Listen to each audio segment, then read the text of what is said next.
રાજ્યમાં ગૌમાંસ પર પ્રતિબંધ હોવા છતાં છાસવારે વેચાણ થતું હોવાનું સામે આવી રહ્યું છે। ત્યારે સુરતના ભેસ્તાન વિસ્તારમાં આવેલી ઊન ખાડી કિનારેથી 300 કિલો ગૌમાંસ ઝડપાતા ચકચાર મચી ગઈ હતી। ત્યારબાદ ભેસ્તાન પોલીસ દ્વારા તપાસ હાથ ધરવામાં આવી હતી, જેમાં પોલીસે 5 આરોપીઓની ધરપકડ કરી છે। ગૌમાંસ ઝડપાયાના બાદની તપાસમાં પતરાના શેડમાં બાંધેલી 3 ગાય, 2 ભેંસ, 4 નાના પાડાને મુક્ત કરાવાયા હતા। સાથે 3 લાખથી વધુનો મુદ્દામાલ કબજે કરવામાં આવ્યો હતો। ઊન વિસ્તારમાં ગુલજાર વિલા પાછળ રેડ કરવામાં આવી હતી, જ્યાં તબેલાની આડમાં ગૌ તસ્કરી કરવામાં આવતી હોવાનું સામે આવ્યું છે। પોલીસે 5 આરોપીઓમાં ઝુબેર રહીમુદ્દીન શેખ, રાજુ બુધિયા રાઠોડ અને ઇમરાન ઇસ્માઇલ કુરેશીની ધરપકડ કરી હતી।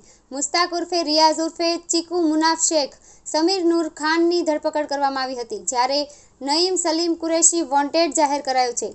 આરોપી ઝુબેર કતલખાનાની દેખરેખ અને મજૂરી કામ કરતો હતો। ભેસ્તાન પાસે કાયદેસરની કાર્યવાહી હાથ ધરી છે। ગૌરક્ષકોને બાતમી મળેલી કે ભેસ્તાનના ઊન ખાડી વિસ્તારમાં ગુલજાર વિલાની પાછળ એક ગાયની કતલ થઈ રહી છે। ભેસ્તાન પોલીસનો સંપર્ક કરી તેઓની સાથે ગૌરક્ષકોએ રેડ કરી તો ત્યાં એક ગાયની કતલ થઈ રહી હતી। મિત્રો, મહોરમ અને બીજા પણ તહેવારો આવવાની તૈયારી છે ને મહોરમ ચાલી રહી છે, તેમ છતાં આ કસાઈઓ, ગાય કાપવાવાળા લોકો હજી પણ બેફામ છે। પોલીસે 5 લોકોની ધરપકડ કરી છે। આ 5માંથી 4 લોકો એવા છે કે જે વારંવાર પશુઓની હત્યા કરવામાં ટેવાયેલા છે। મિત્રો, ગૌરક્ષકોની સક્રિયતાના કારણે આ એક મોડસ ઓપરેટિંગ બહાર આવી છે। જે લોકો વારંવાર પશુઓ લાવતા ને એક તબેલામાં રાખતા અને પછી ધીરે ધીરે એને એ પશુઓની કતલ કરવા માટે ખાડી કિનારે પશુઓને લઈ જતા, એટલે ભેસ્તાન પોલીસે અને ગૌરક્ષકોએ ખૂબ સારી કામગીરી કરી છે।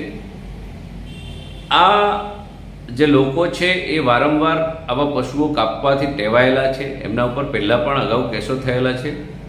આ તમામ કસાઈઓ વિરુદ્ધ પાસા સહિતની કડક કાર્યવાહી થવી જોઈએ।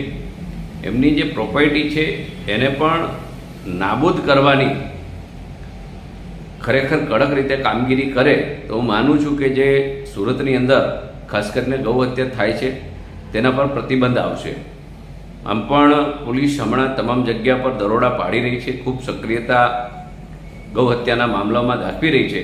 તો આમાં પણ ખૂબ કડક કાર્યવાહી થાય એવી તમામ ગૌરક્ષકો અપેક્ષા રાખે છે।